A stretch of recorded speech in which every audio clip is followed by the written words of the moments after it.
What's going on, guys? It's Tactical Trash Panda. Once again, we're here with episode 4 of Talking Trash with Panda. Thank you for joining, everybody. I want to give a quick shout out to our channel sponsor, Newprint Custom Firearms. They do amazing stippling, not stippling, but engraving work, cerakoting. They do laser engraving and also optic cuts, plus more. So check them out. Also want to give a special shout out for tonight's special show sponsor.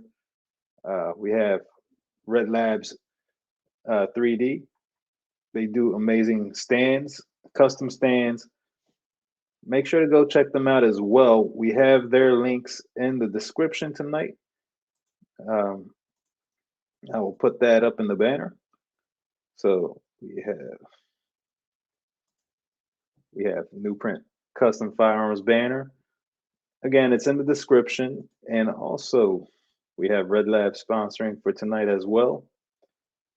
Want to give also, I want to mention I do have a Teesprings account. This is a new hoodie. I know the weather is getting cold around me at least. And if you want to go support the channel, you can find the Teesprings account. It's also in the description. Let me bring in my co-host for tonight, Angry Sarge. Hey, what's going on, people? Hey, good to see you here. I'm excited. Sarge. How's it going? Good, man. All right, so real quick, I want to get this out of the way so that way we can get this going. I want to show you guys something cool. Aegis Gun Carrier 1 is in here, so I'm going to do a quick plug for them because they got a really good combo out right now. If we can get that pulled up.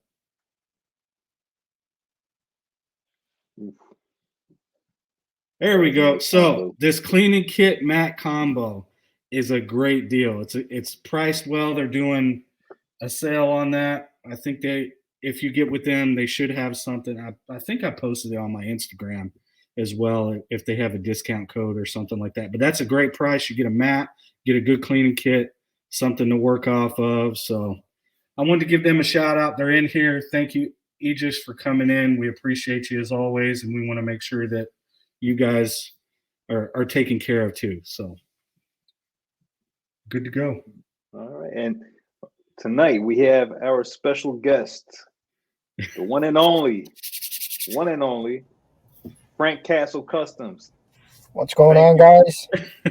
It's good to see you, man. Good to see you. Likewise. Good to be on here. Yeah. Good to have you on. Let's see who's in the chats tonight. I want to give a special shout out to Marconi Armory. They're in the chat. How's it going, guys?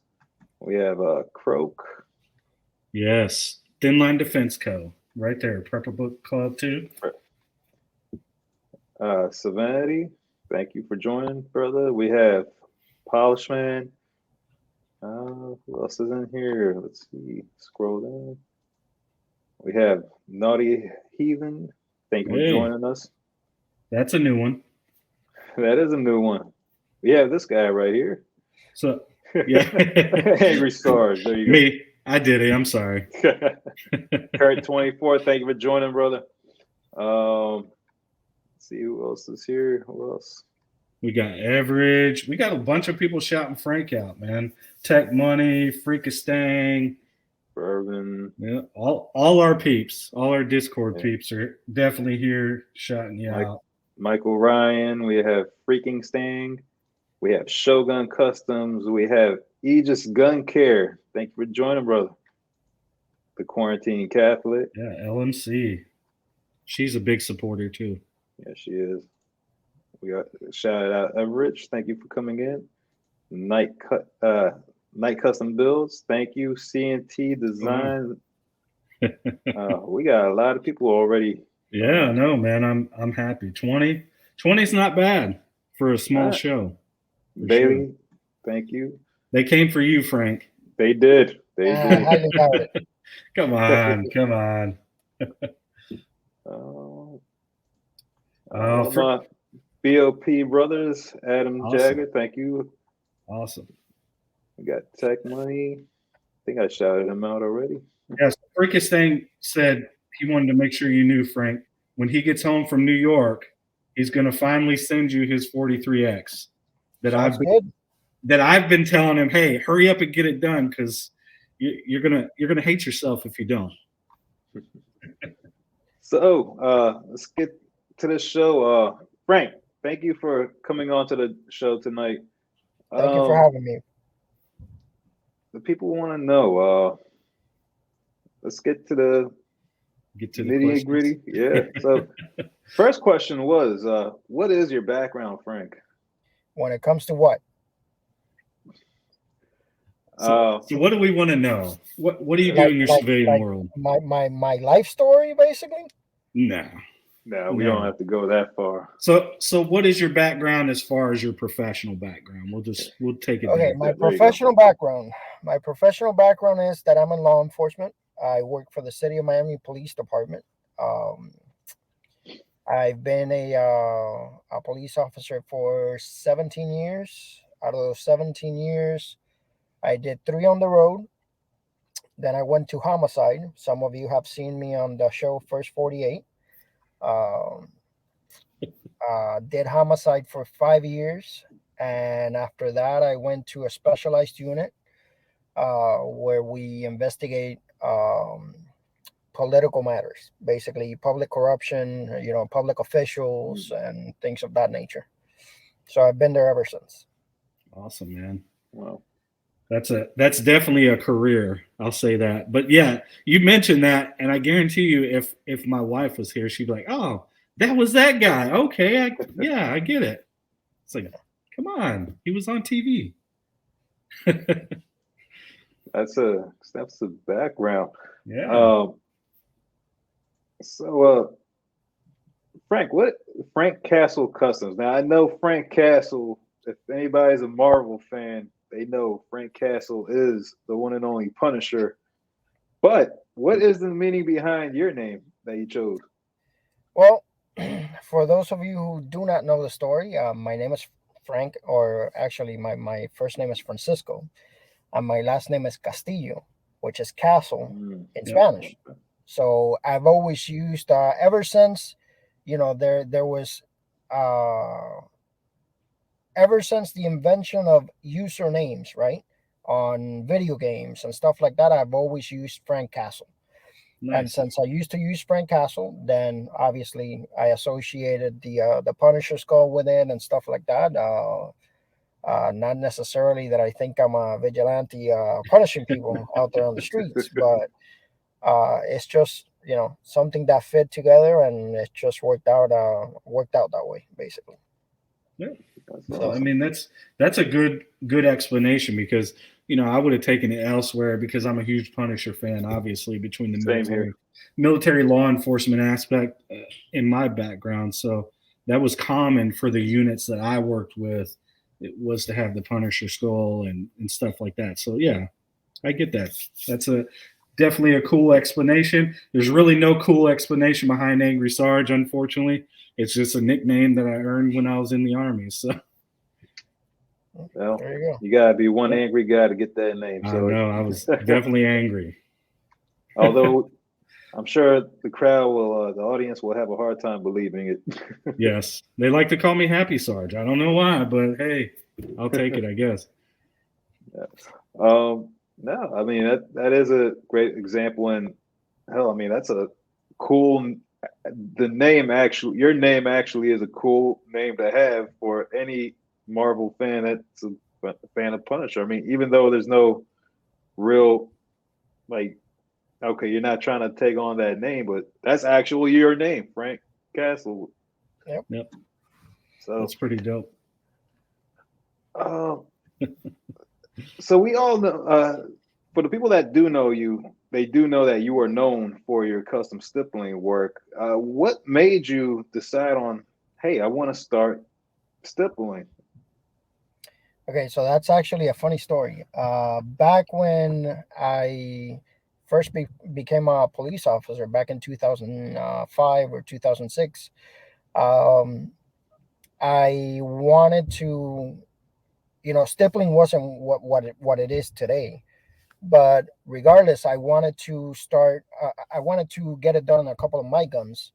And when I started reaching out to a couple of the people that were offering stippling back then, I'm like, there's no freaking way I can afford this. There's just no way, Mhm. I'm not gonna pay somebody, uh, $400 to make little dots on a polymer pistol. It's just no way.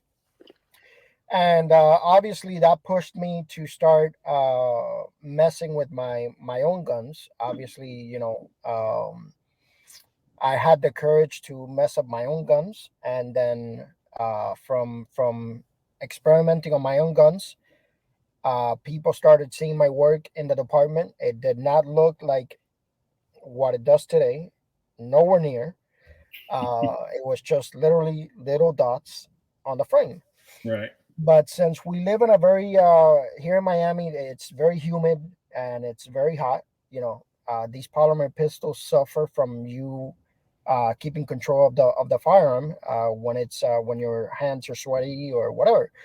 So a lot of the people in the department started reaching out to me. Hey, could you do this for me and whatever? How much you charge? Oh, nothing. I started doing framework for free.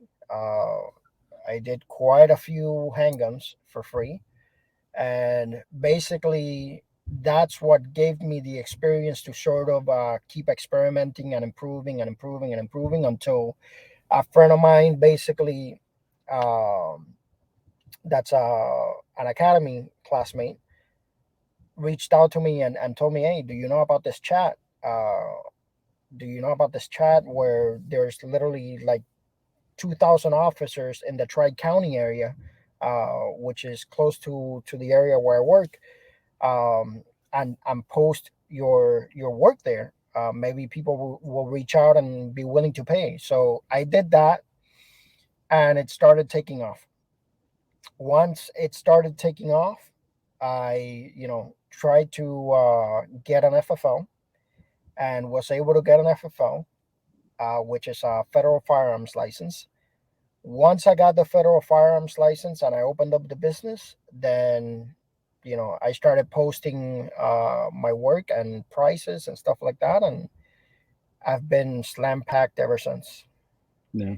So Well, and I mean, look at your work. I mean, some people may say, "Hey, you're just a fanboy or whatever." But I mean, realistically, like all the work that I've gotten from you, and the first one was the Punisher 320 that we did, the X5, and like That thing that looks awesome. that changed my whole world as far as a custom firearm. I mean, I saw you do it, and that's how I guess we kind of met in a sense. Was I saw you posting it on either IG or YouTube or something, and I was like, that I want that. How do I get that? So I contacted you, and that's kind of where all that kind of happened, and we can maybe talk about that here in a little bit after we get through with some more of these questions. But great work, man. Like, bar none, the best stuff that I've run across. And granted, I have a friend in here, really good friend, Shogun Customs. Great guy, does some great work too. I was a fan of Brad Gledhill Customs, but like me and you have that relationship. Me and Will have that relationship. So of course I'm going to support my friends, right? Because that's what you do. there's no denying there's a lot of good people out there that do stippling work, and there's also a lot of people out there that take advantage of customers and offer them, you know, a service that they can't really provide because they don't have the experience. So they Right. basically show him or show the customer somebody else's work and tells them, hey, listen, we can do this for you. And at the end of the day, they they charge what a professional charges, and they end up destroying the customer's firearm when they give Right. it back to. What? So, but do I think I'm the best out there? Absolutely not. There's guys out Yeah. there that do phenomenal work. So I still got a lot to learn, and I try to stay humble and in my lane. I know that I'm not the best, but I'm pretty Mm-hmm. decent. No, So. And that's the thing, like me and you, and that's where we relate to each other, is that we're both really humble guys. We want to help everybody. So I get what you're saying, but I will tell you, coming from my side, my side, military law enforcement, and I'm an end user, a professional end user. So it's important for me to have the best whenever I'm doing a job or anything like that, because my life is going to depend on it. So there's only a couple people I can say that about.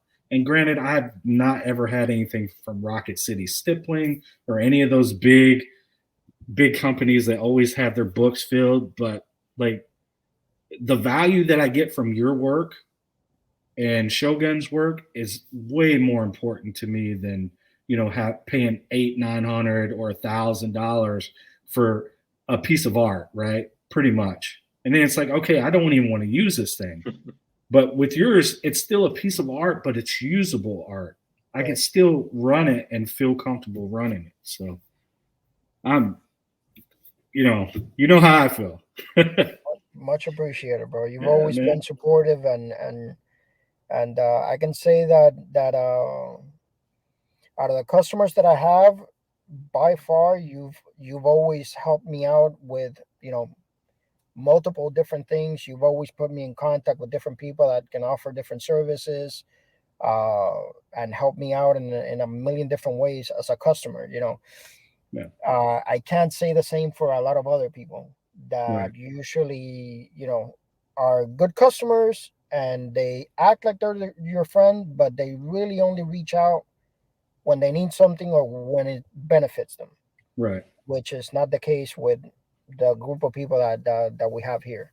Right. So exactly. I think we have a question. Man. No problem, man. Like I appreciate you, like I said, and I tell you what, like I'm like kind of starstruck, even though we talk. It's kind of funny, right? Because we never met, saw each other's face really, except on YouTube or whatever. As far as me, but it's an honor, and I'm like humbled fully because you're here. So I was really worried because I know with your job it gets kind of hectic, and I was like, oh man, if you don't show up, this is gonna suck. And I'm so glad you did, man. I'm showing up from my car, so I know. Hey, I'll give you an A+ for that. Yep. So I think we got some questions in the chat. I want to make sure that we address those as well. We do, and I did want to bring up. Caleb did mention earlier, if I could find the comment, but you can also find Frank Castle's info in the descriptions. So after the live, if you're willing to pay and send out some frames to get work on, I'm sure Frank will appreciate that. So we do have some questions, and first one is from Juice556. Frank, do you use iron with your adjustable output? The answer to that is no. All right. I don't know anything about stippling, so I'm not sure what that. Yeah, I mean, go ahead. I just use the regular wheelers. However, keep in mind that when you're doing stippling, the room temperature, the room temperature has a lot to do with the final outcome of how the stippling comes out. Okay, so if the room temperature is too cold, or it doesn't even have to be too cold. It could be cold enough to basically, as you're making indentations with the actual tool, it starts cooling down the actual tool, right? So what ends up happening is that you end up with this stringy effect on the polymer, and it looks like fuzz all over the polymer, and that's because the tool is too cold. It's not heating up. It's not getting hot enough to do what you need it to do. So most of my stippling is actually done with the AC off, because that's how I get the best results. It comes out nice and shiny, very even, very detailed. So that's insider information there. No, I mean, so it makes sense. Having done this, like whenever I come out to the shop and it's cold and everything, it'll get stringy. So that's why I have to turn on the heater so my work area isn't cold. So I'll have it up here on the desk while I'm trying to stipple or something like that, just to make sure, because once you release from it and it's cold, all that is just the polymer cooling down really fast. Right. So it gets stringy and stuff like that. So yeah, I'm with you 100%. Another question that we do have from Zion here. Zion asked, "Do you punish those who do bad stipple jobs?" leave it to Zion. Yeah. Oh my God, man. In a way, I do, right? Because anybody that knows me, I have no problems calling people out on YouTube. Yep. You know, I've gone on YouTube, and people may think I'm being petty or whatever the case may be, but unfortunately, in today's day and age, um, people have the power to ruin your reputation quicker than the amount of time that it took you to actually build it. Yep. Right. Yep. So I've had several instances where a customer claims that something happened, and I go on there on YouTube and I put it all out there with obviously I block out their name, but I put out their chat and everything like that, just to, let the customers know that this is this customer is lying through his teeth, and Yeah. I did my best to uh you know Rectify the assist problem. them in whatever Yeah. the case may be.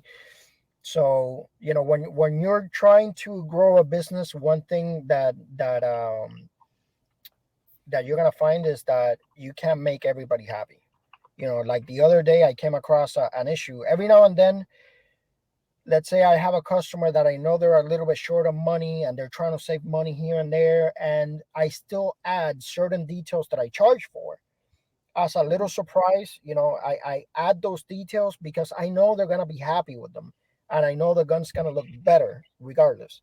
So I just add them and send them. Well, the other day I came across the first customer that didn't want any of those features. So I asked them, hey, listen, what do I need to do to just make it better and make you happy and whatever? And the guy reached out, hey, listen, do you mind? I'll keep the frame, so you don't have to refund me for the frame. It was a SIG frame. Do you mind refunding me X amount of money? I go, not a problem. There you go. As long as I keep the customer happy and hopefully I have a future customer, I'm fine with it. But there's obviously people that have abused that in the past. Yep. And you can tell when they're trying to abuse the situation. You know what I'm saying? From the beginning. And those people have been called out on YouTube. And I remember that video. Remember that one? Yep. And you know what? That guy eventually ended up texting me that, hey, listen, I was kind of wrong, whatever. I'm going to send you X amount of money. As soon as the money came in through PayPal, I sent it right back. Because I'm just not interested with dealing with people I'm a very nice guy, man. Just don't try to take advantage of me, because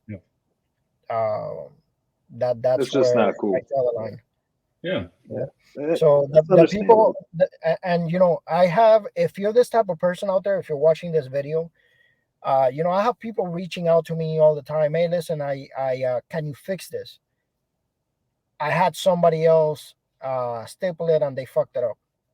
I know that 90% of the times the customer doesn't want to tell me that they fucked it up. And to be honest, it doesn't matter. I still gotta fix it. Yep. And I wish sometimes the people that reach out to me would take a little bit more pride, because to be honest, the work doesn't look that bad. You know what I'm saying? So if you're the one and you're considering that frame basically trashed because it didn't come out like a professional job, I don't know. I had a guy reach out to me yesterday. I told him that, listen, brother, if you did it or if somebody else did it, as long as you didn't pay like professional prices, if you paid like $150 for that, that's good work. And if you did it, that's it. That's even better. If that's the first time you stipple, it looks good to me. So, I try not to abuse and take people's money just because I'm gonna make money off of it. So I try to help out people as much as I can, man. So that actually comes to the next question that was there. Freaking Stang asked, "Will you shame someone that ruins their own frame?" But I want to kind of add to that too. Is it when you have to fix somebody else's screw up? Is it a lot more work to fix a stippling job than it is to start from Absolutely. fresh? Obviously, a virgin frame is much easier to work on, right? Most of the people that try stippling the first time want to go from level 1 to level 10. Yep. The first pattern they try is basket weave, which is the most advanced pattern. Yep. That there's many of the professional stipplers don't do it because it's time consuming, it's a pain in the ass, and it just takes time to develop the skill to do basket weave properly. So they want to do recess borders on their first try, which is really hard to do. They want to take the borders as high up as they can, which leaves you less room to fix it, and then they want to do basket weave.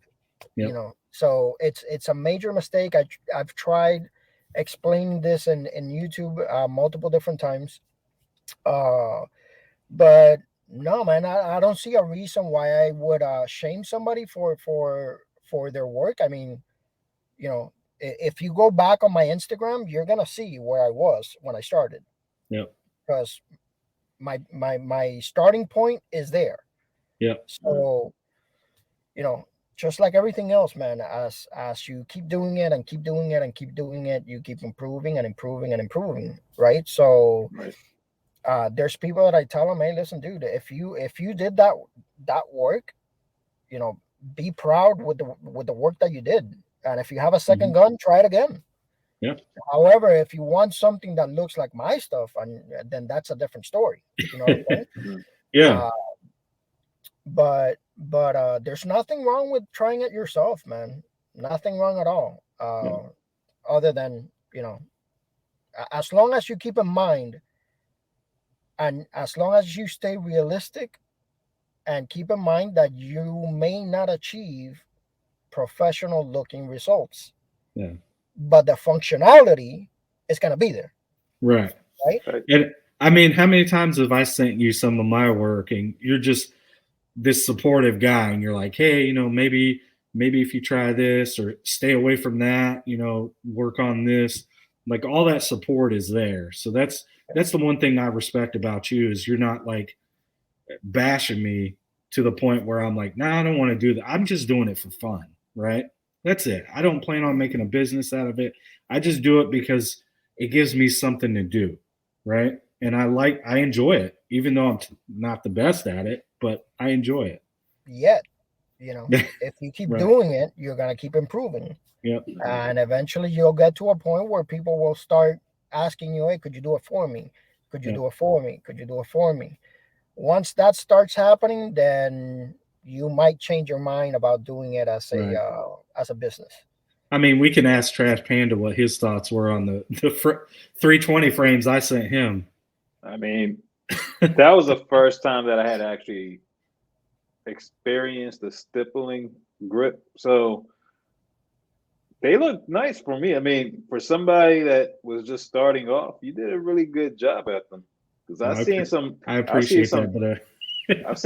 trash jobs on Instagram. Like, and I hate to I'm not trying to shame somebody for their work. I mean, like Frank said that you're only gonna get better the more you do it. But for a beginner level, like you did amazing work on those frames. I appreciate that, man. And I want to ask Frank, for somebody that does want to start getting into the stippling, patterning and all that kind of hobby, as a first timer, is there a brand of firearm that you recommend them start with over another brand, let's say? Well, if you want to start experimenting here and there, I would obviously start with SIGs because you can replace the frames, right? Yep. So the polymer is not the best to work on because it's infused with fiberglass, but it'll give you the basics, right? And then you transfer those basics to Glock frames. The only problem with most firearms is that they're serialized, right? The frame is the serialized part of the firearm, and so you only have one shot to get it right. So if it was me, and if I could go back in time and I had the ability, or yeah, if I had the ability to work on SIG frames, I would have done that first. Number one, you do not need an FFL, right? Because they're not serialized. So you can start a business if you want to get into the stippling game, doing doing SIG frames, right? And you know, if you mess one of those up, then you order another one. You can find those things as cheap as $20. So that's what I would do. Okay. The next question I have is hold on 1 second, Panda. I answered you in the private. Oh, and then let me catch up. Arcane said, "Love your work, Frank Castle." Arcane Tactical. He does his own stuff. He has the. I'll send you his stuff so you can see. It's really cool that he has like the wings, like the Icarus wings. So I'll send you that offline. But he does some cool stuff. Okay, yeah, guys, check out Arcane Tactical too. They're a big supporter of the channel. So next question that I had was trying to find it. Sorry, guys. Not sure. This might be controversial. We'll see. We'll see. Hey, listen, I like controversial. So. Oh, I know. That's being you have some really interesting conversations. So okay. Will Frank Castle comment on the Slideworks engineering at all? I remember the old videos you wearing their swag a year ago next week. I still don't have any. A year ago, next week, I still don't have the 43X slide I custom ordered. I'm guessing he had a terrible experience. Okay, so I can only talk about my experience and not to bash the business at all, but this is what happened with me and Slidework Engineering. So I was doing a lot of work with Slidework Engineering, sending approximately like 20 to 30 slides a month. Things were moving right along, but and every business goes through it, right? As the business starts getting bigger and bigger and bigger, you start having quality control issues, right? So it's gonna take you a little bit to adjust to those quality control issues. However, I was having a lot of quality control issues with Slidework Engineering, and the first time it happened, they lost a ton of parts from the internals of the slides that I had sent. So I figured, okay, so from now on, I send them stripped. So that fixed that situation. Then I started getting slides back on, in different color combinations that I had not asked for, or in some instances I would get a Gen 4 slide instead of a Gen 5, and little things like that. So I would have to be pestering the owner, Brad, all the time, and it got to a point where it just got to be too much, right? And then eventually I just basically like cut them off, and you would think that somebody that's done X amount of work with you, right? We've been working together for a year and a half, and we've done thousands of dollars worth of orders. You would think that that person would reach out and say, "Hey, Frank, listen, what happened? How can we make it better? Whatever, what I do, right, with a regular customer." To this day, I've never received not one call from that guy. So obviously, he doesn't need my business. Um, if you go to his if you search his business online, you're gonna find a million different bad reviews of pretty much the same thing. And but if you don't appreciate my business, you know, there's no reason for us to continue having a relationship. You understand what I'm saying? So that was that. You know, I've done work with Boogeyman since I started. Boogeyman has always been. He doesn't have the cheapest prices, especially for what I do. Yeah. But you know, I started with Boogeyman back when I started the business in 2018, and I've never had any major issues with Boogeyman, not one. Right. You know, and the times that I've had a minor issue, they're right on it, they fix it, and that's that. But what ends up happening with most of these businesses is that they start making a little bit of money and they start stepping back and basically giving the responsibility of running the shop and doing all kinds of stuff to other people. The problem with that is that they don't own the business. Right. So they could care less if the quality control goes to shit. You understand what I'm saying? As long as they get a paycheck until the business is run to the ground, they're fine with it. So these people start stepping back, and little by little, you know, business starts going downhill until you no longer have a business or whatever the case may be, bro. So that's the only issue between that's why I stopped offering slide work engineering services, basically. Right. Okay. But I mean, that makes sense. They do good work when they're on point, you know. Right. So, by the way, I know you can't see the comments or anything, but the person who made all these fabulous patches is in the chat. Okay. So I just want to say hi, Debbie Norton. Appreciate you coming in. Oh yeah. She does a good job. I like her stuff. She does. So. She's the one that did my patches too. We're creating a nice community of services here where everybody, you know, everybody helps each other out. Yeah, I agree. By the way, I mean, Frank, if you need somebody that does slide work still, make sure that hit up our channel sponsor, New Print Custom Firearms. We'll talk about that kind of offline. Right. Definitely for sure. To throw it out there. Yeah, just wanted to throw it out there. On I wanted to go to the next question before, because I love talking, but it seems like next thing you know, we're already 2 hours in. We got a ton of questions. Let's see. I want to get to one of our questions that we had for you. I know you mentioned the basket weave pattern, but I also wanted to ask, what is your favorite staple pattern that you find to be the most effective for you? Stipple, but okay. Wait. Oh my God. Stipple pattern. Yeah, we messed that up. One of those. I understood. He's just talking trash. Yeah. Plus, I've been up since like 4 a.m. So yeah, it's true.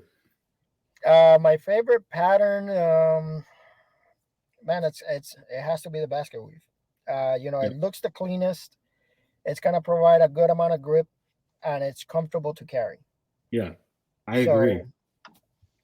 Unfortunately for me, that's what 90% of my customers order, which it's fine when they're sprinkled here and there, but when you have a line of 10 frames that want basket weave, and you can't just move this one because this one's an easier pattern in front of this customer Mhm. and whatever. So you got to deal with them in order, right? But when you got 10 men in a row that are basket weave, you just want to blow your brains out. But it's, So, it's part of the game. So so on that, what's becoming your most popular pattern? Is it still going to stay basket weave, or are we going it's chain link? it's always been basket weave. The chain link is starting to creep up a little bit, thank God, because it's a lot easier Right. for me to do the chain link. And the dragon has been a good seller as well. Yeah. I mean, I have one still that I still have to put holes in, but I Yeah. still have it, one that you did. So that's pretty cool. I agree with you. I love the basket weave. I'm sorry I kind of pushed that on you with my Glock 48, but it turned out phenomenal. Like No, That that thing man. Glock is I perfect. 48 mean, looks I beautiful. enjoy doing it. You know what I'm saying? Because I Yeah. enjoy the final product. But it's just when you have X amount of frames in a row that are wanting the same pattern, you know. Yep. I agree. It's a pain. But it is what it is. Yeah. I mean, you could always do the simple thing like me and do like the, what do I call that? The coral reef pattern, which is the X tip, and you just Hmm. kind of just change it up and stuff. It's really easy and it runs by fast, but it if you don't pay attention to it, you'll see X's, and that will definitely annoy The problem is that I offer basket weave, you. right? And if I Yeah. offer it, people are gonna go for it. Yeah, that is Um, true. so most of the big names in stippling do not offer basket weave because it's time consuming. Hmm. So they offer patterns that go by quick because obviously they need to They just move. want to knock him out the Right. door. Exactly. So for a while I tried to increase the price basically to slow down on people requesting basket weave, but it Yeah, didn't help out at all. So I got you. All right, we got a juice question. You want to take that one? We'll Sure. get through some of these comments from the peoples. Let's see. Right here. Juice asks a question for Frank. Is it illegal to put pineapple on pizza? The last guy I asked wouldn't answer. in my opinion, it should be. I believe I then believe you so got too. an idiot like me who's like, it's not that terrible. It in my opinion, man, that's horrendous. Every time I've tried it, I'm like, this It's tastes like just a shit. weird taste. Yeah, I'm just a regular guy. See, I can't even. I'm not even supposed to eat pizza because I'm lactose intolerant. But when I do eat it, I want to enjoy it. So no However, for pineapple. whoever asked that question, I need you to try, and you'll thank me later. Okay, something that I discovered not that long ago. Try Chick-fil-A sauce on pizza, and you're welcome. Okay, Mm. all right. Now you got me wanting to try that. Come on, man. I'm glad I just had Chick-fil-A for dinner before the live because now I was gonna want some Chick-fil-A after that. Oh, Wait, phenomenal combination. I can see oh that. man. I like their spicy zesty sauce, what they call it. I'm not sure, but that's my favorite. But I put that on a lot. I order more of that just to use it on other foods. Yeah, Um, makes sense. Quarantine Catholic question: do you listen to music, or what is your process to stay focused while you're working on a firearm? It depends. If I'm alone in my shop, yes, I do listen to music. And preferably I listen to stuff that I normally don't listen to.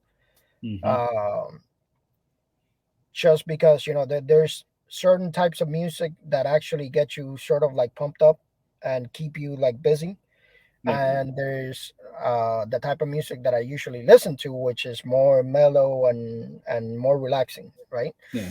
So yeah. No, I get it. I mean, I'm the same way. But I like to listen to all the stuff that I like to listen to. My NF or whoever else I'm listening to, Post Malone or whoever at the time.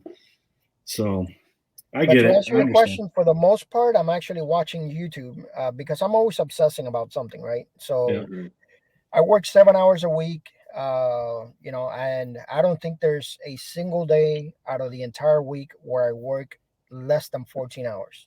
Not a single one. So I work a lot of hours. I'm always obsessing about something that I want. Um, so I'm usually doing research on YouTube about whatever the hell it is that I'm obsessing about at the time. Hmm. So So I have to ask this because I remember you doing the video, but we haven't, I guess, talked about it. So when are you going to get back on the van, or is that gone? okay, no. I still have the van. The van had to take a back seat because I Okay. started getting obsessed about something else. So basically, um, I was doing some research because I don't know if you remember, but a couple of lives back, I was asking questions about what car to get, and I Hmm. was thinking of getting the car that I used to own back before I had kids, which was a Mazda RX-8. I love that car. I still like that car. It's a phenomenal driving car. Um, However, a little on the slow side. I have to admit that, but it was a phenomenal driving car. Um, so another car that I was interested in was the Challenger, and I started doing Okay. research Mhm. and this and that, and then I came across a post that said that the Challenger will be discontinued in 2023. So I'm like, holy shit! If I want this car, this is my last chance, right? So I went to the dealer, I placed an order on a Challenger, and I thought it was going to take as long as the van did to Yep. get in here. But they told me at the time, hey, listen, the Challenger's just going to take uh, X amount of months, 3 to 4 months max. So I'm like, holy shit. That's, So, that's I wanted to crazy. give a significant down payment because uh, I'm the only one that works at the house, so Hmm. I have to pay for a lot of stuff. Right. So give me 1 second, guys. Yep. Yeah, How do I pause this? Can I pause this? We can pull you out for a second. yeah, that's Yeah, fine. just give me 2 minutes. Okay. Sure thing. Caleb, you got it? I'm trying to get it. There we go. Okay. Put him backstage. All Yeah, right. Sorry, guys. that's yeah. He's got a whole other life that he's got to handle. So, um, let's see. Let's ask if you guys have any questions for Sarge or me while we wait for Frank. I mean, We're here. Or like, let's see. The Sarge, do you have anything to announce? no, Anything I else? mean, I'm kind of just waiting to get through this. Like, I really would like to tell the story of how I guess me and Frank became friends. So it was kind of a little. I don't know if it's funny or a sketch or anything like that, but it was to me it's kind of comical. But yeah, other than Okay. that, man, like I really don't have anything going on except hey, next week's Thanksgiving, you know, Oh yeah. I mean, and I I hope you guys know. spend some time with your family and all that stuff. So I know we're all getting ready for Turkey Day. how do you get wave slave? Come on, How man. do I? Well, there you go. I gotta show my neck so it doesn't. Everybody always come. It's funny. I get more guys commenting on my beard He's ready to come back in. Sorry. than I do anybody I else. know, but It's look at funny. the beard, man. It's like magical. What can you say about it? So, All right. So Frank is back. yep. Okay, so back to my story. So basically, I started doing a lot of work to collect a nice down payment for the Challenger, and needless to say, I just got my Challenger a week and a half ago, 2 weeks. Yeah. So now I'm obsessing Right. over camera equipment. So But once I'm done Go with figure.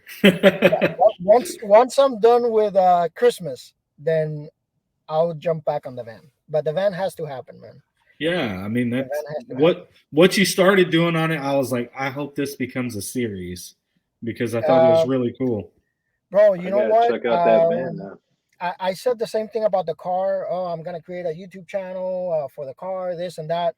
I've already done a bunch of shit to it, and Yeah, not one video. So it's just, I'm so pressed for time. right, It's That very time consuming to make these videos. Yeah, and the problem is, man, if I dedicate time to this, then this other thing suffers right, from taking time away from it. So, dude, I run on a very, very, very tight schedule. right. So Yeah, no, I get it. I mean, I don't own a business, but I was, and then trying to, you know, deal with everything that's going on, especially when it's out of state. You know that whole racket. Like them being in Michigan and me in Texas, and it was like hard to kind of juggle that. Plus, it do the whole army thing, and then the law enforcement stuff as well. It's like I'm running three different things. How am I multitasking this and then making time for my family at that point? So that that's where I'm at, man. So yeah, I run the business. I work 40 hours on the police department, but I also work the special details right, and whenever I get called in for overtime, right? yeah, So trying to juggle all that plus the family plus the honey-do list and all this crap, it's Mhm. uh it's almost impossible, man. yeah, I'm Yeah. spread super thin. yeah. So So we have tactical pontoon. He just popped in. I missed his chat, but real quick, Marconi Armory's doing a sale too. If y'all want to check them out, get their slides. They have code Okay. Turkey Day 22. So if you're Okay. looking for a slide or whatever, it's a great price already. So getting a discount on it's good. I'm sorry, Frank. I'm trying to make we're sure good. We're we good. take care of the comments too. Okay. And okay, that's what he meant by speaking of Turkey Day 22. There we Yeah. go. Yeah, he was That- dropping his code so everybody can see. I support them. It's a yes. they're Arcane is they're veteran owned, so obviously I want to support my veteran and law enforcement first responder community. So definitely want to do that. Of course. Frank, you mentioned you got the Challenger. Now, I'm a big Mopar fan. Which trim did you get, if you don't mind me asking? Okay, so I'll give you a quick little story about that. So initially, right, I drive rentals for work because I'm undercover. So Okay. uh, I've driven Durangos. I've driven every Chrysler product that you can imagine. I've driven it. Hmm. So back in a couple of years ago, they gave me. I drove two different trim models, the RT and the V6. So I went in with the mindset that I was gonna get a V6. I know it sounds ridiculous, but to It's me, cheaper on fuel now. it was still a fun car to drive. You know what I'm Yeah. saying? And I was looking. I was trying to get away with getting like a little toy without disturbing the waters. You know what I'm saying? Hmm. So so needless to say, I go in there with the mindset that I'm gonna get a V6. And by the time I put two little packages on it, that thing was like $48,000 or no, $42,000. So I'm like, no, screw this crap. For that, I get a V8. So I went with the Mm-hmm. 5.7. And by the time I put two little packages on the 5.7, it climbed up to like 49,000.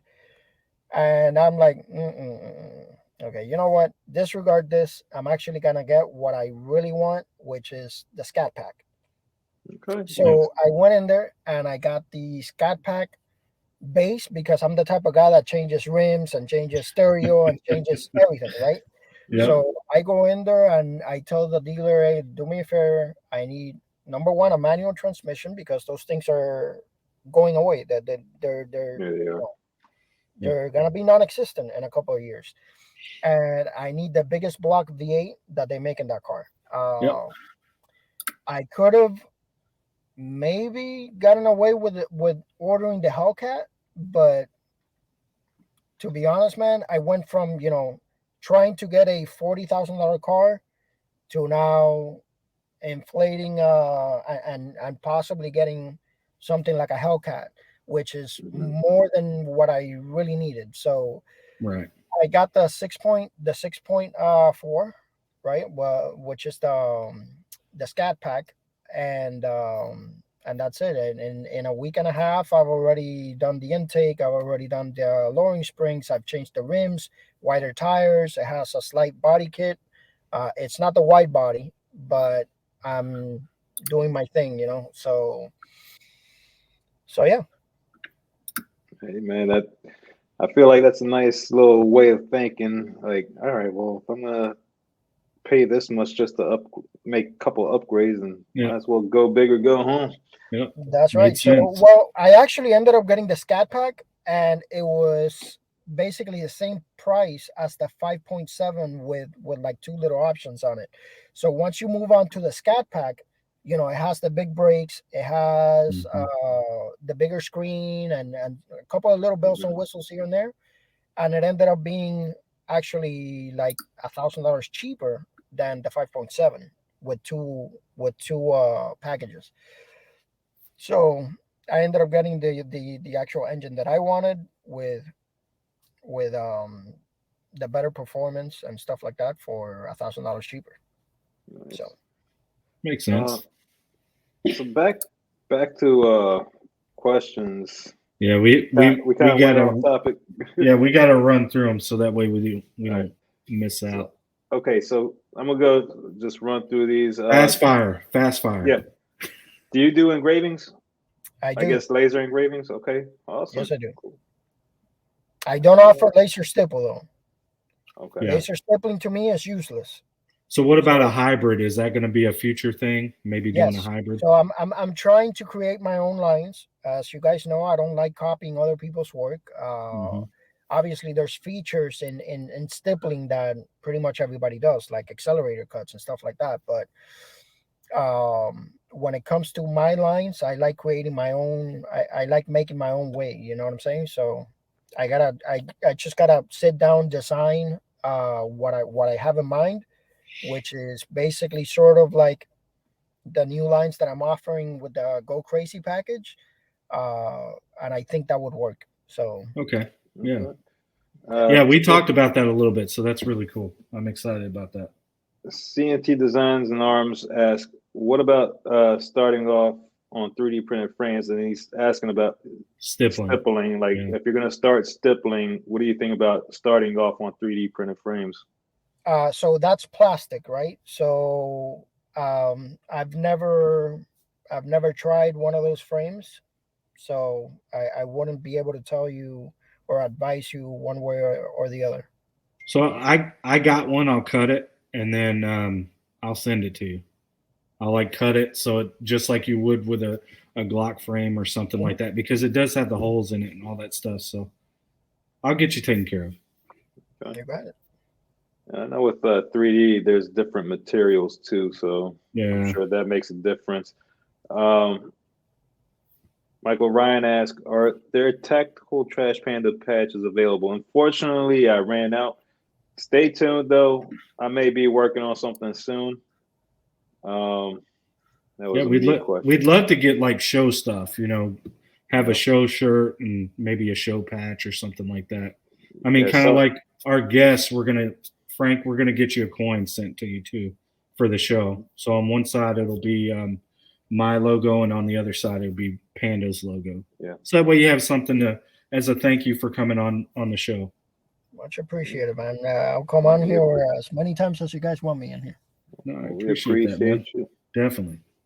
But yes, Sarge and I have been talking about patches and other logo designs and whatnot on the back end. So just stay tuned. We'll have something in the works in the future. We just gotta we're in the prepping stage right now. It's a lot of work. It's a lot of work when you're trying to funnel what little bit of money you have into those resources. So Right.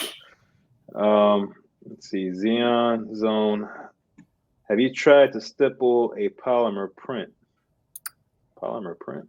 yeah, I don't know anything about Not sure. that. Not sure what that. Polymer print? I don't think I've ever heard of somebody doing that. Well, I'm guessing he's talking about a 3D printed Yeah. polymer frame, Probably. but no.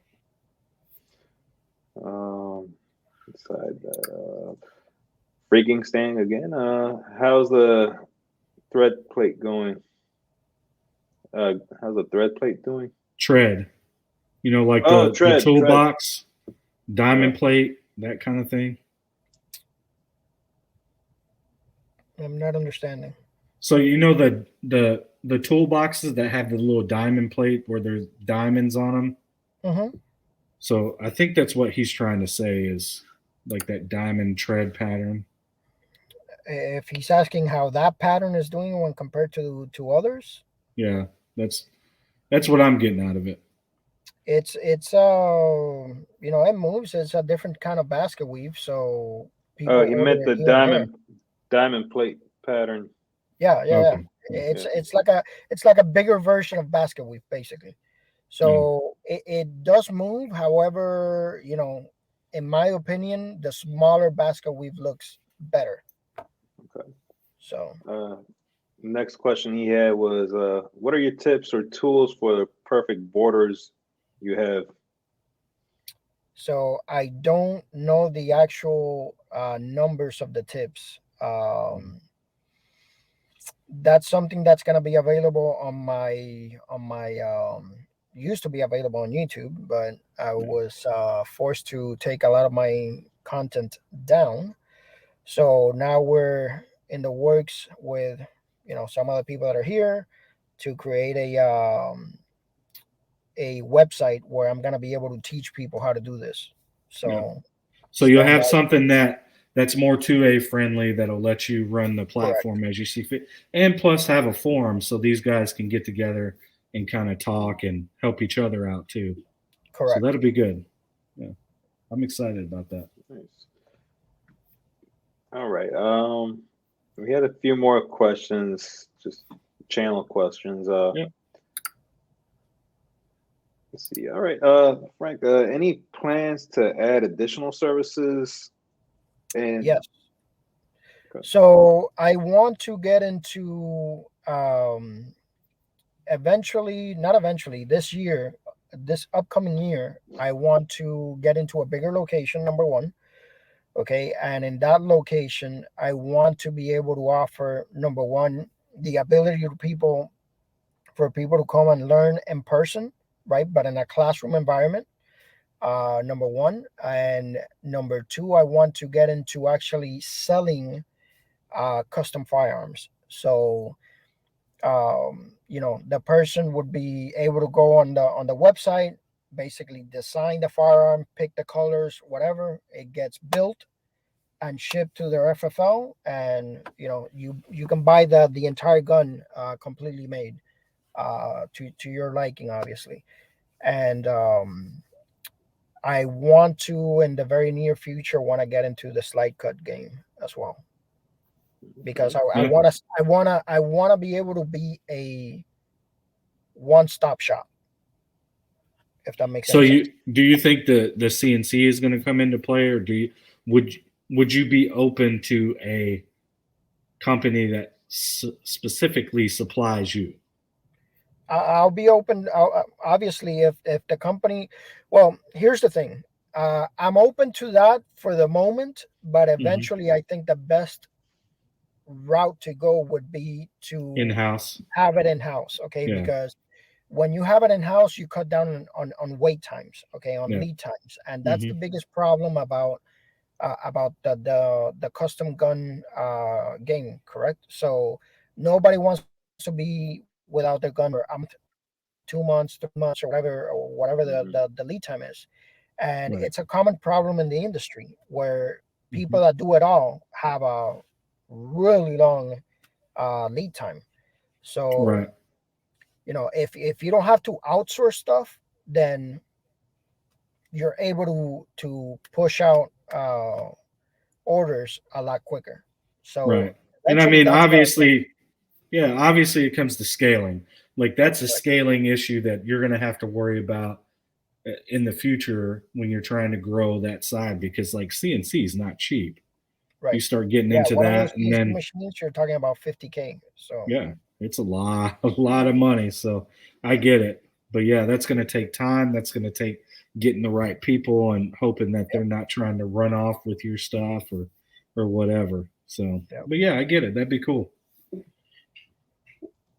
That's awesome. So that kind of led to the next question. You kind of answered it, and that was, what does the future of Frank Castle Customs look like? And so you want to really expand on Yes. in-house.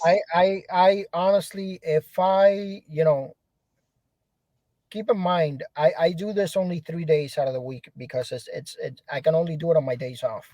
Right. On the 3 days a week that I do this, I make more money a year than what I do as a police officer full time. Which is crazy. That's absolutely insane thinking about it. Yeah, of However, I have to also keep in mind that I can't just walk away from my career because, course. as we all know, the 2A community is under attack. And Yeah. just because my business is doing very well today doesn't mean that it's gonna go down the Right. shitter. When a president decides to, at the stroke of a pen, basically take our rights away, right? Right. So I gotta be very strategic and figure out a way on how to keep growing the business little by little, Hmm. and be there, make sure that it's successful on the long run, right? Right. So what I eventually want to happen is, I don't see why this can't be a multi-million-dollar business. I Yeah. just don't see why not. Right. Why Yeah, can't I be the next agency arms? Why can't I be the next Safari Precision? There's no reason why other than capital, right? Right. Yeah. Capital is the only thing that holds us back a little bit. And when you're making it from the ground up, uh, it's a little hard you know to do it if you don't have the capital. Right. yeah, Well, especially like in your situation where you're still working full time and trying to scale for you is a nightmare Yeah. because you only have so many days that you can work that you can give. Plus, you need to make sure that you're spending time with your family and stuff like that. So, I can see where that could definitely be a pain and a problem. However, I'm getting close to retirement. I can literally retire next year, right? Right. I can retire next year.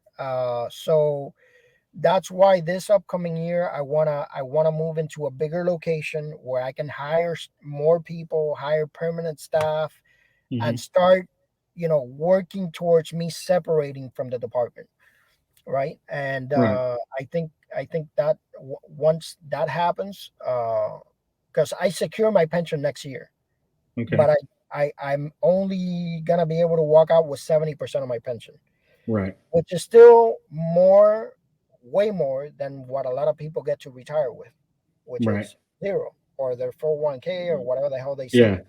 I Uh, mean, nobody wants to see my army retirement because it's shameful. It is uh, shameful. I'll just say that.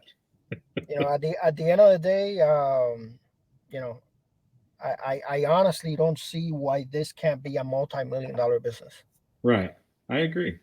I agree. yeah. And I think you have that skill set and I really I envision that for you every time we've talked and everything that I see is that you can scale that up.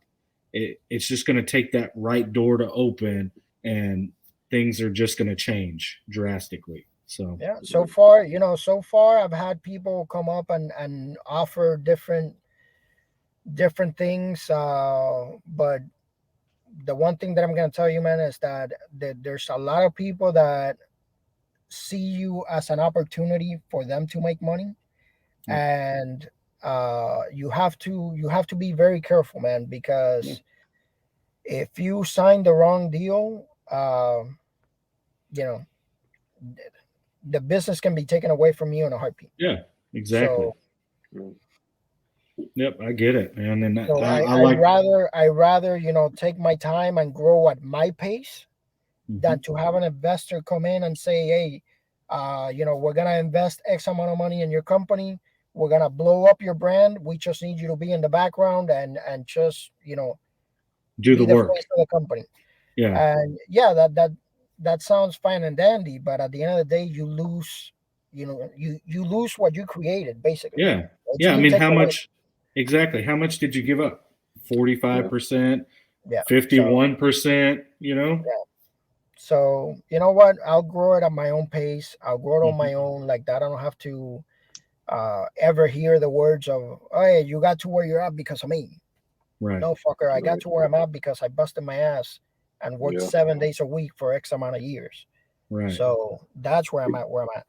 right. People don't realize they always look at success as from the outside. They always think, oh, this guy got lucky or he just, Yeah, you overnight don't. success. But no, people like you where you're busting your ass 7 days a week constantly for years before that level of achievement has been accomplished. They don't ever think about all the back end years and labor and tears and hard work that you put in. Like Yeah, you're it looks like your mindset is like 5, 10, 15, 20 years in like thinking ahead. So Yeah, man. I always look ahead. I always look yeah. ahead because if you don't keep your eye on the ball and just think of the Mm, future, then you don't have any goals. And if you don't have any yeah. right, goals, then you're just gonna stay stuck, stippling, in the same little area that you're in. You're always Mm, gonna be limited to making the amount of money that you're used to making now. And obviously, this is very taxing on the body. It doesn't look like it, mhm, but it's yeah, your vision goes to shit, your hands go to shit, yeah, and I'm pretty sure it's not healthy for the lungs either. So right, regardless of yeah. wearing a mask or whatever, yeah, so eventually I need to start hiring people so I can concentrate on other parts of the business and grow the business. Right? right, Every Right. business has different areas that require certain attention. yep, So I need to step back a little bit, train people Mm, to get to the same uh, level where I'm at, right? So the quality mm, control doesn't suffer, and then start taking responsibility of different things that need to be addressed with the business in right. order mhm, for the business to grow. Yeah. right. And I think the cool part about it is like this is a testament to transition. Like not a lot of people come from, a military law enforcement background where it's like, okay, what do I do after I retire? How do I have purpose? How do I find that purpose? And I mean, I can say that I've even struggled with some of that transitioning from, the military side to law enforcement side, then to the unknown, where it's like, what am I going to do now? And I was like, oh, well, maybe I'll do Angry Sarge customs. And now it's like, I got into the holster game. And that was like, because I'm an end user, I had all these visions and plans and stuff like that. And it didn't work out. And then it's like, what do I do now? Go back to work and do the hustle that I've been used to doing to try to make that second retirement check at this point. So it's like Yeah. you having that plan for transition is like super important when you're Mhm. coming from those kind of backgrounds because after you're done, especially in a law enforcement military capacity, and you've done your 20 years and your body's just wrecked and all this other stuff, and having a plan after is vital, especially for here. Absolutely, man. And Tactical Pontoon was in the comments. He did mention it can be scary to make the change to full time, especially right now. So Yeah, Well, here's the way I think about it, right? Yes, is it scary? Yes, but if you don't have faith in yourself that you're gonna be able to make it happen, then how can you expect anybody else to have faith and actually want to approach you and, hey, we want to invest in your company, or we believe in your vision, or we want to work for you, or whatever the case, if you don't have the faith in yourself to actually take that step, at some point, if you want to be bigger than what you than what you are, you have to step out of your comfort zone. Right. Yep, I It's agree. inevitable. Yep. So, at least, like I said, I'll have my pension. It's not gonna be, the whole pension, but it'll be. Yeah, but I mean, it's a good place to be, because if you have some time where you're kind of like not where you're used to, you still have a gap that's being filled. Right. So that's very helpful, especially in your situation where you're the breadwinner. Yeah. So, and you want to knock out C&T's question? Yeah, we got about 15 more minutes for the live, so let's knock these out. We're trying to keep the lives around an hour and a half. So let's see. CNT Designs asks Frank, where are you located again? If you start classes, I may come learn from you, meaning be a pain in your ass. So I'm located in Miami, Florida. So it's a phenomenal place to come visit, especially if you're single. So yeah. Well, I can tell you that I talked to the wife and I was like, "Hey, let's go down to Miami and visit." And she was like, "Why?" I was like, "Come on, I'm trying to see my friend. Come on." And she's like, I can tell you, listen, "Why?" the scenery here is beautiful, right? Yeah. You can have lunch on the ocean whenever you want, but the people here suck. Yeah. And just like any overpopulated area in this country, the people are all about, everybody's in a rat race, right? And everybody's just about me. They don't care about anybody else. My time is more important than yours, regardless of what you have going on. Yep. And that's the only part that sucks about Miami. That and the real estate prices. Right. But everything else, man, is clean, beautiful sceneries, awesome place to hang out. Florida man. Do you have to worry about Florida man? The guy walking the alligator, holding exactly. an AR and exactly some weird stuff. The Florida man got his nods on, wearing booty shorts. Yeah, I know. Jeez. All right. Xeon asks, have you tried an air purifier or fume hood setup when you're stippling? So I do have an extractor. However, that only does so much, man. Yeah. Especially how enclosed the shop is. Yeah, you're talking about the dust from the polymer. You're talking about the fumes from the stippling, the fumes from the laser. It's a lot of stuff, man. It's a lot of. I'm pretty sure it's not the best thing for the lungs. Let's just put it that way. Yeah, I agree with you. Tactical Pontoon also mentioned carpal tunnel is also common in stippling. I could so see that just from like doing this all day. Not only that, but gripping the actual tool, right? So, yes. Yeah. Gripping the frame even, because you got to get a nice solid grip on it. There's times, man, that I, as soon as I walk out to the shop, let's say I just woke up half an hour ago, I have to give my eyes like 20 minutes to be able to adjust and be able to focus on what I'm doing. So, it's not easy. Yeah, but I agree. Polish Man asks, Frank, what is your favorite gun to work on? By far the 19X. Yeah, I know. I see it and I'm like, one day you will get my 19X, but I'm working on it. I'm doing some stuff. I can create so many cool combinations with that gun, and it always comes out looking badass. So let me ask you this: Are you ever cutting off like that front little piece? Yeah, of the mag. I do that all the time. Because I hate that, and then I hate the freaking lanyard that's on it. It drives me insane.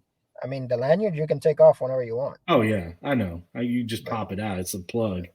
But I won't pull it out because it's part of the gun. When it's not part of the gun, then it can go somewhere else. But Everett says, he said, and now all I have a bullet with a deer's name. Oh, sounds like he's going hunting in the morning. Yeah. Good luck. Yeah, good luck. Tactical Pontoon said something as well. I just want to say I've seen your work online and it's great stuff. I will have to reach out soon about doing something together. Awesome. Much appreciated, bro. And like I said, I'm always willing to do collaborations with other people, regardless of their skill level or where they're at. He does. So he does triggers. Mm-hmm. Yeah, I know. So that would be a pretty cool setup. Maybe have your own trigger. That'd be awesome. That would be pretty cool. Let's see.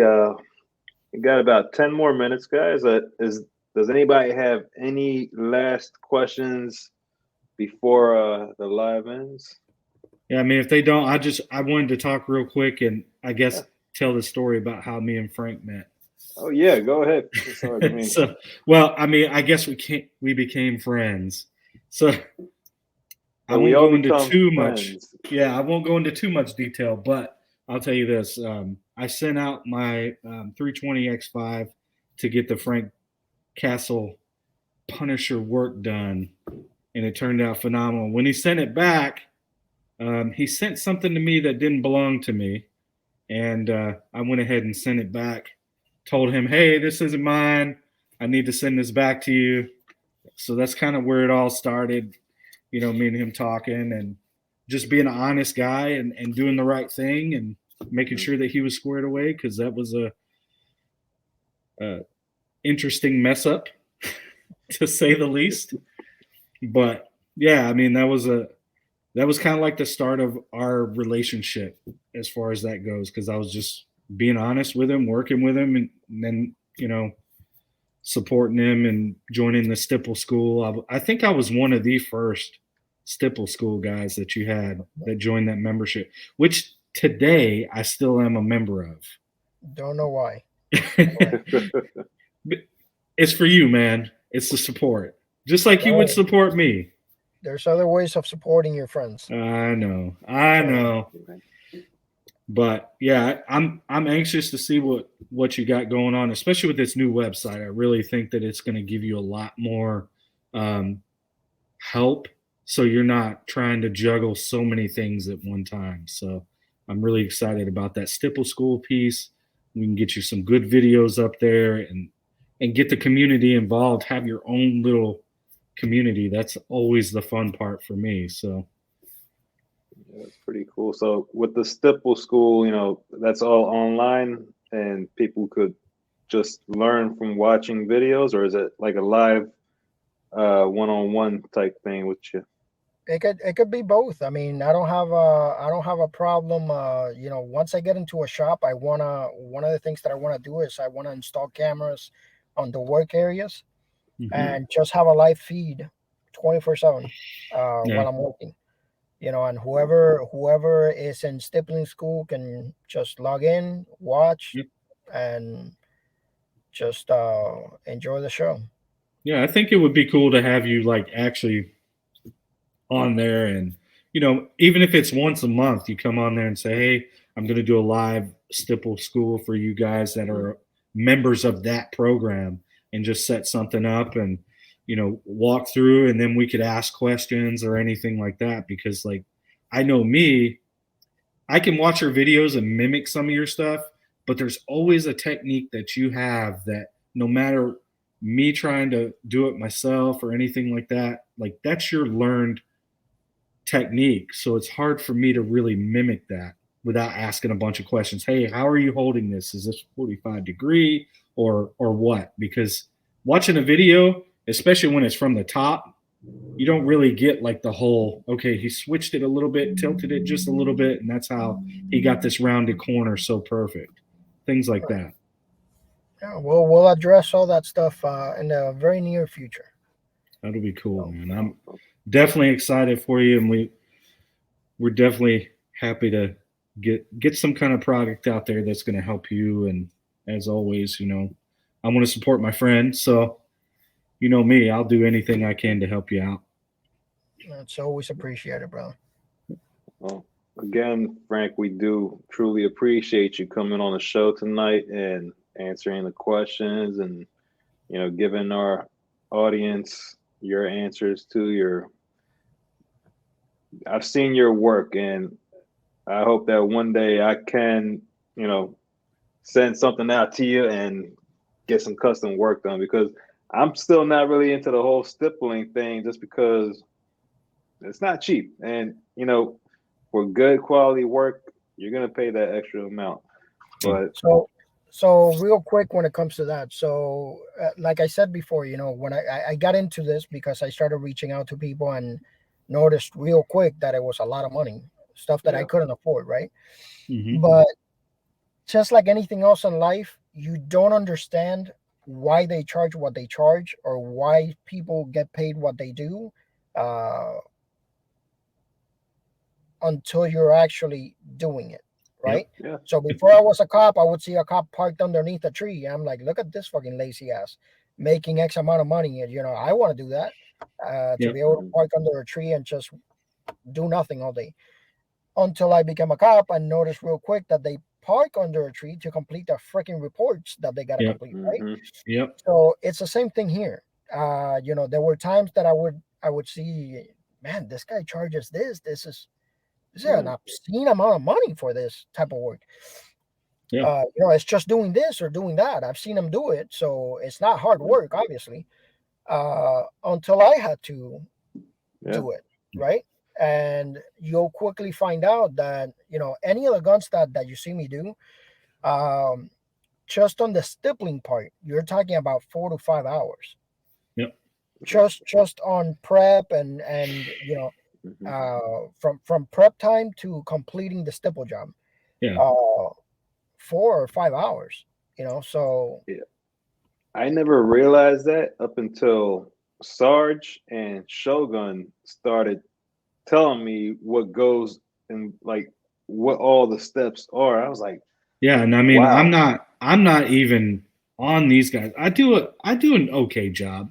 I'm not gonna lie. I'll be humble enough to say that I do fairly well, and I've even with Shogun, we were the first ones to ever do an enhanced finger groove on a Strike 80. Nobody's done it because it's really thin in that area, in that front and rear back straps. So even stippling on it is kind of sketchy.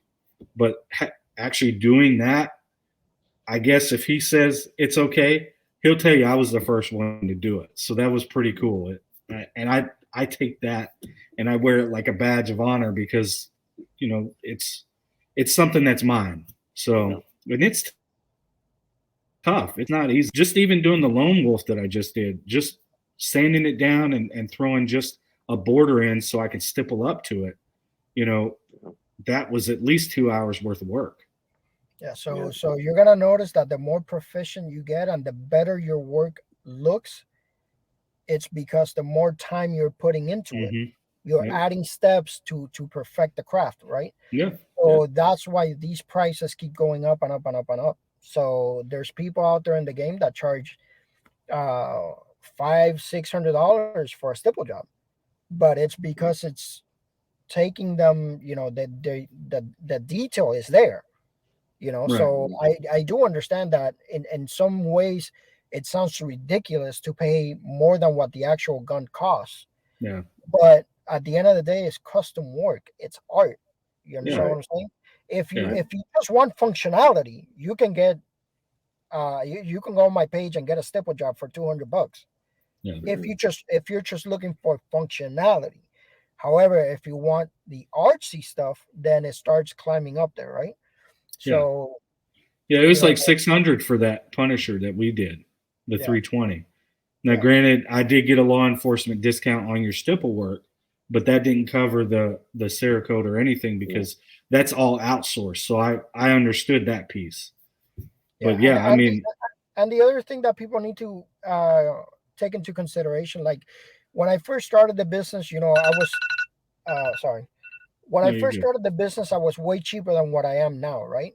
Mm-hmm. But number one, I didn't put in the steps that I put in to the work now to make it look the way it looks now. Mm-hmm. Right. Number two is that as you start growing as a business, there's gonna be very tough lessons that you're gonna have to learn that are gonna cost you quite a bit of money. So I used to do these packages where I would do slide work and stipple work for $450, right? Yeah. Until one of my vendors that had 13 or 15 slides at the time got raided by ATF, and I was out 13 or 15 slides Yeah. with internals. And Ooh. you can take the cowardly way out and tell customers, hey, listen, ATF has your shit, I'm sorry, nothing I can do about it. Yeah. Or you can actually think ahead and say, you know what, I preferably I want this customer to do future work with me, so let me go ahead and solve the situation for them. Yeah. It's my responsibility to begin with because the gun was under my possession. Yeah. So I ended up buying everybody brand new slides. Everybody got brand new sides, brand new internals. Everything Yeah. was top notch, and it ended up costing me like $7,000. Yeah. So I believe it. you know But that's that's when you start taking into consideration. Okay, so from now on, I can no longer take a, let's say I'm doing a full gun, I cannot charge less than what it's going to cost me to to replace those replace it. parts. Yeah. You Yeah. understand what I'm saying? In the event Yeah. that something happens. Yeah. So that's how things start getting a little bit more expensive. And as you start getting more and more knowledgeable and as to how to run a business, then life is going to teach you quite a few lessons that that you're going to learn. You're going to have to learn the hard way. So Yeah. No, you're right. Because 100%. So Tactical Pontoon said, truth, until you do it, you don't know what goes into it. And Zion also said, paid not just for the work, but for the time it took to learn the craft as well to do it. I mean, you don't yeah. just learn this kind of stuff overnight. yeah. There was another comment in here that I want to show.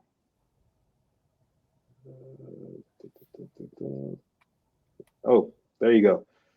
Freaking Stang said after ruining his 43X frame, I'm gladly going to send my second one to Frank. I think I told him that to begin with, but we Listen, got to try sometime. there's nothing wrong with trying it out yourself Yeah. as long as you uh, keep your expectations realistic. You know what I'm Yep. saying? Yep. Yeah. I That's all it agree. is. So Frank, it's an hour 33 now. Is there anything that you want to mention before we log out of here? Yeah. Tell them where they can find you. Tell them what you're offering now as far as memberships and stuff like that. If you want them to connect. Okay, so basically, everything that's business related is gonna be Frank Castle Customs, right?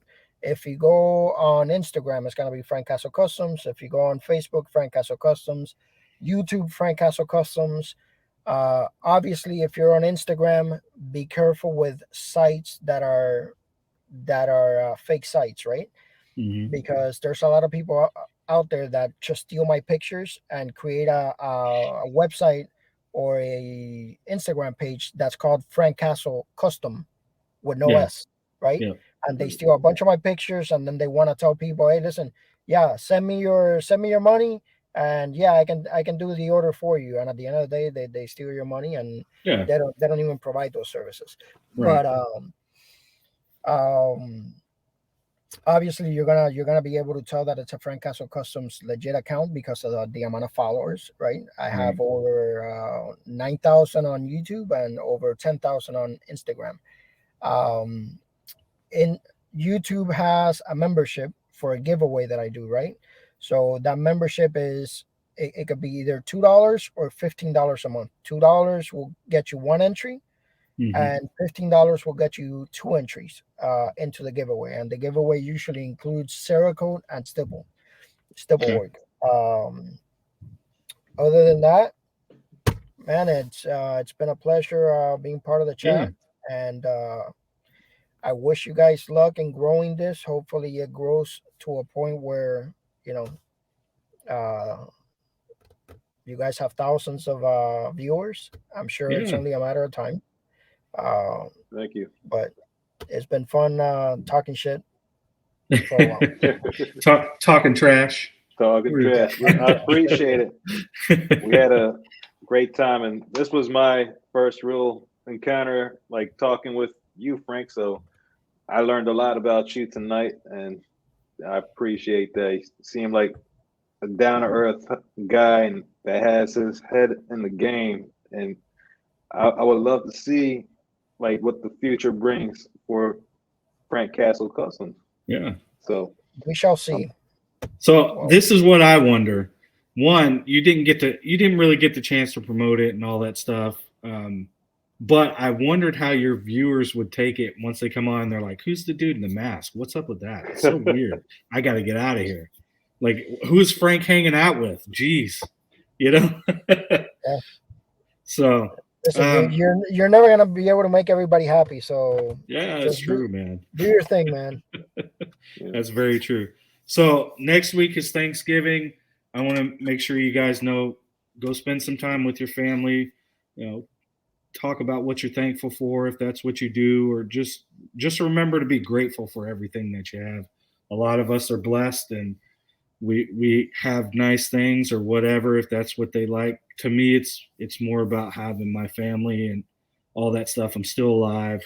I'm on this side of the ground. So that's what I'm thankful for. My friends, I've got some really good friends like Frank. I mean, if I need something, Frank's got me. And I know 100% that I don't have to worry about anything. Like you donating. Obviously, it doesn't have to be business related, as you know. Yeah. I'm a very easy guy to talk to and get along with. The one thing that I'm gonna leave you guys with is, Thanksgiving and the holidays are here. Like I said before, I did 5 years as a homicide detective, which taught me that life is extremely fragile. Yeah. Okay. And I tell this to as many people as I can and as often as I can.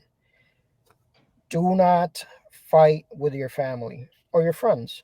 If you are not willing to find out that, if you're not willing, if you don't think that you're gonna be okay finding out that that person died and you guys weren't talking, you guys weren't in good terms, if you don't think you're gonna be okay with getting the news, hey, this person passed away unexpectedly, and you'll be like, fuck them anyways. If you're not there, it's not worth it. You understand what I'm saying? Yeah. So do not fucking fight with family over trivial matters, or friends, or it's just not worth it, man. Life is too short, and our next minute is never guaranteed. So no, that's true. That's something good to leave it with, and I'll do my quick spiel, and then Panda, if you got something, you can finish it. But guys, remember what's in your control. What's in your control is yourself and how you treat others, and the best way to honor in this life is serving others. And that's always been so important to me. That's why I did the law enforcement job. That's why I was military, because those things meant more to me than my own person. So I want you guys to stay safe and enjoy the holidays, and I'll turn it over to Panda. Yeah, guys, I mean, the holidays are coming up, so stay safe, be aware of your surroundings. Don't drink or drive. I know we're going to be enjoying time with friends and family, but be responsible. If you know that you're not good to drive, call an Uber or something, because I had many years ago, I did have a close family member pass away a few days after Thanksgiving, but I was just happy, like Frank said, I was happy to be able to spend time with them just a couple days prior to that. But be safe out there, enjoy it, and again, I'm going to mention our sponsors for tonight. Make sure to go support New Print Custom Firearms. All the links are in the description of the channel. Yep. Tonight's special sponsor was also Red Labs 3D. Make sure to check them out. Yeah. Go follow all these guys on Instagram, YouTube, whatever platform they do have. We have their Instagrams. I'm sure they have a list of where you can find them on their Instagram bio. Yeah. But so again, go ahead, Sarge. I was just going to say real quick, our next show, we're going to have Mike from Tactical Considerations on December 2nd. And then we're going to have Marine Gun Builder December 16th, which is the Angry Sarge birthday bash. We're going to do a giveaway for you guys because that's how I want to celebrate my birthday, is giving something back to you guys. And I'm thankful for the community that supports me and wants to help me with that. So I'm honored. Thank you guys. Yeah, we're looking forward to the next 2 lives as well. So they're going to be fun. They are going to be fun. So to end that note, guys, thank you for showing your support tonight. We all appreciate everyone that came out, commented, and asked questions. Take care. Have a wonderful evening and stay safe out there. I appreciate everyone. Thank you for having me. We appreciate it. Take it easy, everyone.